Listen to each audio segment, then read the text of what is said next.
guys, hello. This is for Virgo. Virgo, welcome dito sa aking channel, Kapalaran 888. Welcome guys.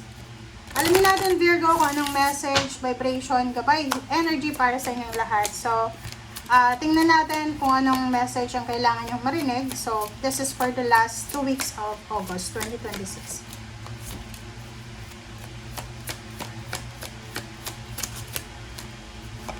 Okay, Father, love life. Okay, so Virgo, sa nakikita ko sa'yo dito for the next 2 weeks, last 2 weeks to ng August, posibleng nakafocus ka sa relationship mo with your father, kung may father ka pa, or if you're a father, your relationship with your father and your son or daughter, parang ganon. So, yon. Or posibleng may love life ka, may bago kang boyfriend or girlfriend, and yung father mo muna ang pagsasabihan mo niyan, pag-sharean mo ng message na you're in a relationship.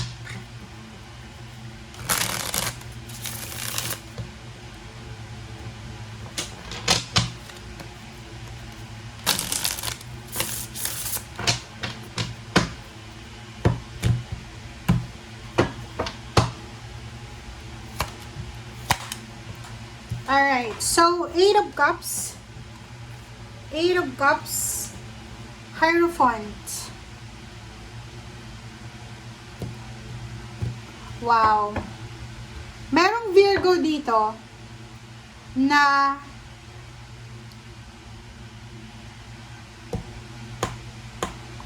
possible na ikaw Virgo, marami kang iniisip, overthinkers ka eh. Overthinkers talaga. Sa maraming Virgo. Overthinker. So, sa nakikita ko sa'yo dito,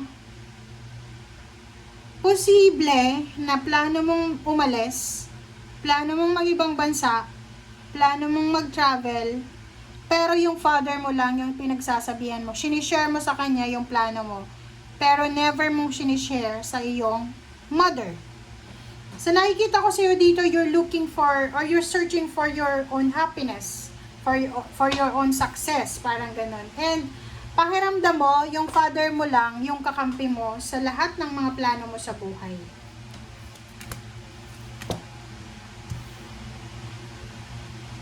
Okay, King of Cups and Zero the Fool. So, nakikita ko sa'yo dito,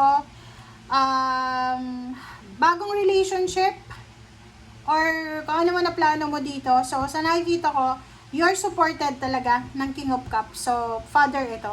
So, kung ano man daw yun ang gusto mo, kung ano man yan ang plano mo, yung father figure mo dito ay supportado ka. Supportado ka niya.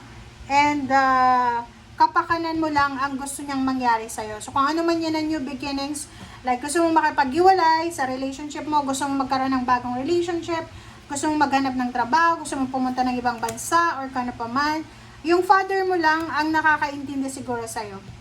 9 of Cups and 4 of Swords. So, sa dalawang linggong ito, it's either you're in vacation, it's either you're celebrating, you're with your family, with your kids, kung may kids ka na, with your father, and you are in vacation, guys.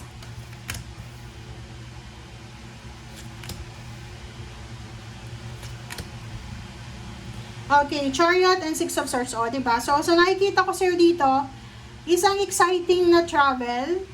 Pwedeng sabihin natin travel international or travel na local. International or local siya na travel, na exciting siya. Or pwedeng residence. Change of residence, change of address, change of work, na posibleng excited ka sa linggong ito. International siya. So, sa nakikita ko, doon sa mga nag-a-apply ng trabaho papuntang ibang bansa, there's a good news na posibleng makukuha nyo. So, pwedeng nagpa-process na kayo ng passport nyo, ng mga documents. And dito sa paraan na to, sinasabi na malapit mo nang makuha kung ano man accomplishment ito, or accomplishment na minamanifest mo. Alright. Oh, wow. Okay. Sa ilalim mo dito, 9 of Pentacles. So, this is all about money. So, yung dalawang linggo mo na to, you're talking about your money, your future plans, your dreams about your jobs and career. Pero, parang stagnant ka. Like, nagbabakasyon ka. Ano bang ginagawa mo siya ngayon? Eight of Cups in Chariot. So, sabi ng baraha, gusto mong mag-travel kasi gusto mong hanapin ang relationship. Gusto mong magkaroon ng relationship sa malayong lugar. So, gusto mong mag-travel. Pangalawa,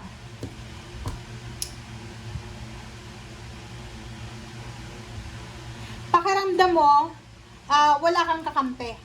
Pakiramdam mo, wala kang kakampi. So, kailangan mong umalis.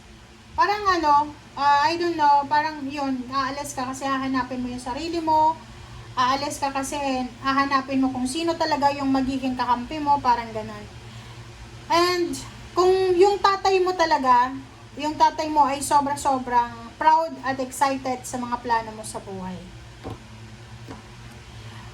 New beginning sa ibang bansa, yun ang nakikita ko. New beginning sa ibang bansa, new beginning sa bagong trabaho, bagong destination, bagong lugar, bagong relationship, ganun ang nakikita natin. Nine of Cups and King of Wands, ang ganda dito kasi if ever man napupunta ka ng ibang lugar, or iba yung, this is a career, new direction, sinasabi ng barahan na magiging sobrang happy, contented ka sa choices na to na gagawin mo. Yung Four of Swords tsaka Wheel of Fortune, sa nakikita ko sa'yo dito, yung mangyayari na to sa'yo, pagkatapos ng August, bagong buhay na to kasi mas magiging proud ka sa sarili mo, mas magiging confident ka, magbabago ang lahat kasi ang dami mong babaguhin sa buhay mo. Okay? So, sinasabi ng baraha sa'yo dito, iwasan mo lang yung sobrang pagmamadali. Kasi yung pagmamadali, yan yung nakakasira ng mga diskarte natin. Okay? And make sure na kung ano man daw ang actions, ano man ang plano mo sa buhay, sigurado na alam mo na makakabuti to sa'yo. Magiging masaya ka. Kahit anong klase ng plano yan, as long as na makakabuti sa'yo, okay lang yan. Okay? Traveling to yung focus mo talaga is gusto mo mag-travel kasi gusto kong makahanap ng trabaho sa lugar na yon. Gusto kong mag-level up. Six of Swords and Nine of Cups. So, nakikita ko yon, travel talaga. So, maybe you're traveling talaga for work, for business, and maraming mga tao ang proud sa'yo. Maraming mga tao yung magka-congratulate sa'yo. Yung mga tao talaga na to, proud sila kasi expected na nila yun Ini-expect nila na magbo-blossom ka talaga, magiging successful ka, and at the same time, makukuha mo talaga kung ano yung minamanifest mo. Maraming naniniwala sa'yo. So, yun ang nakikita natin. Okay? Thank you guys. Bye!